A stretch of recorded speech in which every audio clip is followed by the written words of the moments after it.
What is going on, guys? You already know it's Cold Lefty back with another video. Today we are going to be doing part 2 to Wizard101's most annoying areas in each world, and we're going to pick up right from where we left off. First world up is Grizzleheim. Grizzleheim is not a world I am fond of. It is very challenging when you first unlock it, so it's obviously not as fun for when you're first playing through it and don't really know that you're severely under-leveled when you first unlock it. I know you unlock it at like level 20, but the difficulty is for wizards practically in the 40s and even 50s. The most annoying area in Grizzleheim for me was definitely Ravenscar.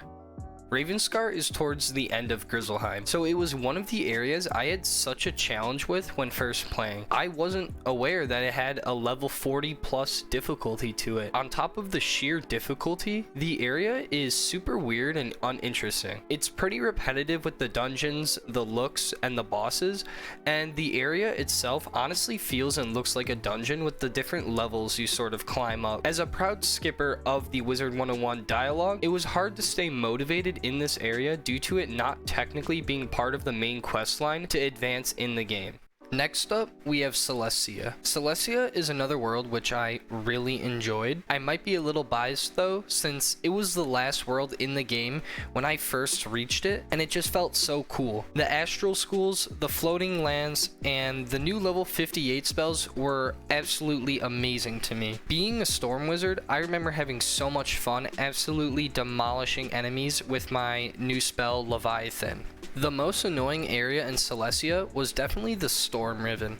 I remember thinking this area was cool at first because of the weird pink platform thingy-madingy with the bosses you could battle for drops, but that doesn't make up for everything else. The enemies had so much health, like over 2,000, and at the time, that was unheard of.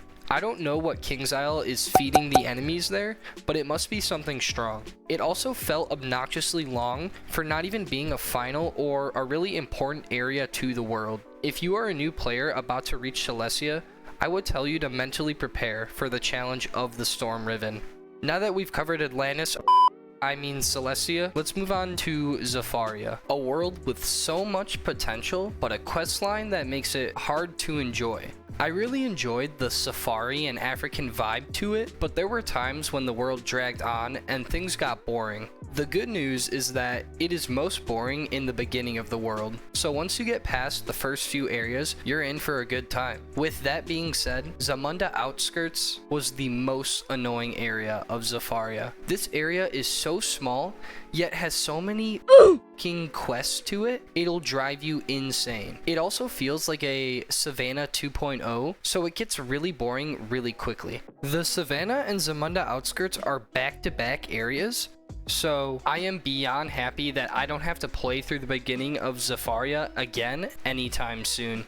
After Zafaria, we have Avalon. I like to think of Avalon as the calm before the storm, because after Avalon, you have Azteca and Khrysalis. I think most of you may know the reputation of those two worlds. Regardless, Avalon was a pretty solid world. It was fairly quick, much better than Zafaria, and not that difficult. The medieval theme is awesome, and I'm surprised it took Kingsisle this long to make a world based off the medieval era. But every world has its downsides, so the most annoying area in Avalon has to be High Road. Even though High Road is one of the first few areas you gain access to, it is pretty uneventful. The entire time I played through it, I was just waiting to get to the next area, Caer-Lyon. That area isn't even that interesting either. Regardless, High Road feels pretty repetitive with the numerous boss battles in the tall, castle-like buildings and the occasional defeat and collect quests. Honestly though, not too much to complain about in the world of Avalon.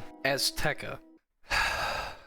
Azteca is one of the most notorious worlds in all of Wizard101. I would say the only other world that might be hated more would be Khrysalis, which, lucky for us, is right after Azteca. Honestly, I personally don't hate Azteca. I think it is one of the coolest worlds with the scenery, the enemies, and the story. However, the sheer size of the world and amount of repetitive quests that have to be done makes it widely disliked. On top of this, the bosses have a stupid amount of health, and it's a very difficult world to solo. Even though you finally get the really exciting spells like Sharpened Blade and Potent Trap, even that doesn't fully compensate with how difficult these bosses are. The area which I dislike the most has to be Salt Meadows Swamp. This area is in the first half of Azteca, and it feels way too linear. Worlds like Mushu and Celestia have areas which feel a lot less closed off, but this area feels predictable since you travel down one main pathway to eventually reach the Pyramid of Storm Eye. At least other areas in Azteca, like the Floating Mountains and Alto Alto, have really cool scenic aspects, whereas this area kind of feels like a knockoff of the floating lands in Celestia. Now for the final world we'll be covering today, we have Khrysalis. I'm not sure where to start with this one. The world is painfully long, painfully difficult, and honestly torturing to get through.